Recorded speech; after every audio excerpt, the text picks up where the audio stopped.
Dr. Amie Harwick. Dr. Amie Harwick was a Hollywood family and sex therapist who paid for her PhD by modeling and fire eating at LA parties. It still hurts too, and it's okay to say it hurts.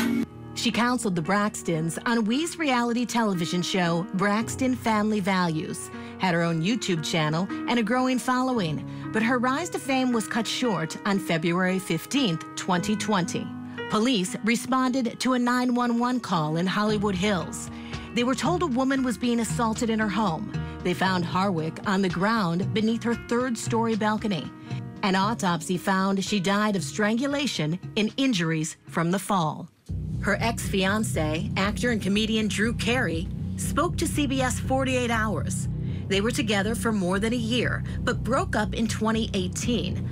Harwick reached out to him in 2020, just 2 days prior to her murder. I got a text from her, would love to get together with you and talk. And I said, yeah, I would love to do that. I love you. Are you sad you never got that chance? I never got it. I never got a chance to do it. Investigators found evidence of a struggle inside the house. Take a listen to what else they found from Investigation Discovery's Death by Fame. LAPD investigators saw beads that trickled through from the bedroom all the way to the balcony of the home that looked like they came from a necklace. They also found a syringe with nicotine in it. Although she wasn't injected with it, there was enough nicotine in there to be death-causing. Detectives soon zeroed in on Gareth Pursehouse, Harwick's ex-boyfriend who had allegedly been physically abusive. She had filed restraining orders, but he allegedly kept stalking and harassing her, even 8 years after their breakup. Here's more from Harwick's friends on Investigation Discovery's Death by Fame.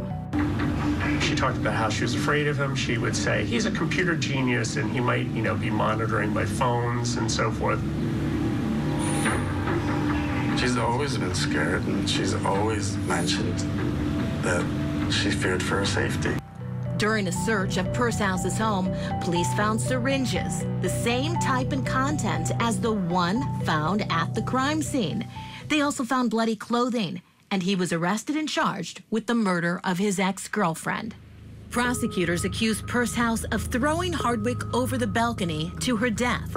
Ironically, before her death, Pursehouse posted this video on Twitter, joking about a similar killing in Game of Thrones.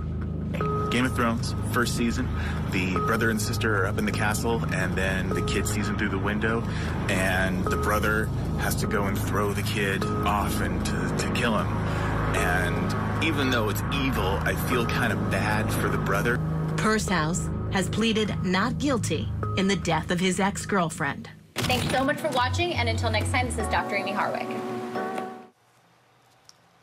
And there we go, folks. Opening statements begin Tuesday, California versus Gareth Pursehouse. Of course, you'll see it right here on your front row seat to justice. And to help us prepare for the trial, let's bring in Court TV legal correspondent Kelly Craft, who's joining us live from LA tonight. Kelly, great to see you. Explain to us where you are, because I understand it's a significant location to what happened here. Well, hi there, Vinny. It is a significant location. So we are in Los Angeles, California, right outside the JW Marriott Hotel. And Amie was here. She attended an adult industry awards ceremony.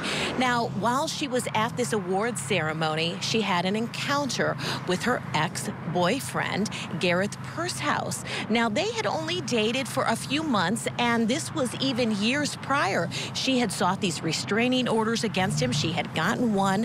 One had expired, and then she was at this award ceremony where she had this encounter with Gareth Pursehouse. According to some reports, during that encounter, he said to her, he broke down and said, "You ruined my life." And then it was shortly after that that authorities say he went to her home in Hollywood Hills and waited for her, waited for hours until she came home. She had been out with girlfriends that night. And then authorities say he threw her off the balcony to her death. This is an incredibly tragic story, and it's we've seen it so many times, right? The cases where you get the restraining order, and it's a piece of paper. Here, though, it actually had expired. So tomorrow's opening statements, what's the schedule here tomorrow? Yeah, Vinny, tomorrow opening statements are going to get underway a little bit later than what we had originally planned for. There were some juror scheduling issues, so some jurors weren't able to make it here at the scheduled time. So now it has been pushed back to 1:30 p.m. here in California. So, of course, 4:30 p.m. Out where you are. So it's a really late start here for court. But, yes, opening statements will get underway at that time. And what's some of the key evidence in this case that you expect? Well, we for sure are going to see some surveillance video, some camera footage from one of the neighbors of Amie Harwick. They say that this video is going to show Gareth Pursehouse breaking into her home on the night that she was found dead. So breaking into her home, and someone who matches his profile. Also, what they're saying that we're going to see is some DNA evidence that was found of Gareth underneath her fingernails. And we're also expected to hear from some witnesses that are going to be talking about this tumultuous relationship that they had and how she was terrified of him. All right, big case. Kelly Craft live in L.A. tonight. Thanks so much, Kelly. Thanks, Vinny. All right, let's bring back in Al Wunsch. Darnell, Crosland still with us. Jennifer, we're having a little problem right now. But Al, I'm looking at this case, and DNA under the fingernails, video surveillance, relationship problems. It looks like it's an extremely strong case for prosecutors. I would say it is, Vin. Looks pretty bad for him. And then going on the internet afterwards and making those wonderful comments about the Game of Thrones and the game of throwing someone off of a building to their death. Not a smart move. It looks like Pursehouse is going to the big house for quite some time. Darnell, looking at this, we're going to trial, which means, and I've watched trials for decades here at Court TV, and the defense always has something. What on earth could they possibly have here? Well, actually, you know, again, this is a very sad situation, and I recall this. Wendy Williams made a joke that she got a lot of flack for when she said, "Talk about come on down." When you look at this, this is a very sad situation, because in this case, the only thing they're going to try to say is that there's no direct evidence, and everything that they have is circumstantial. When you got DNA under the nails, et cetera, they're going to argue transfer DNA. We don't know all that stuff, but the restraining orders speak volumes for who had motive. So you're going to start with the restraining orders as a prosecutor, straight on down, and the fact that he went and said, "You ruined my life."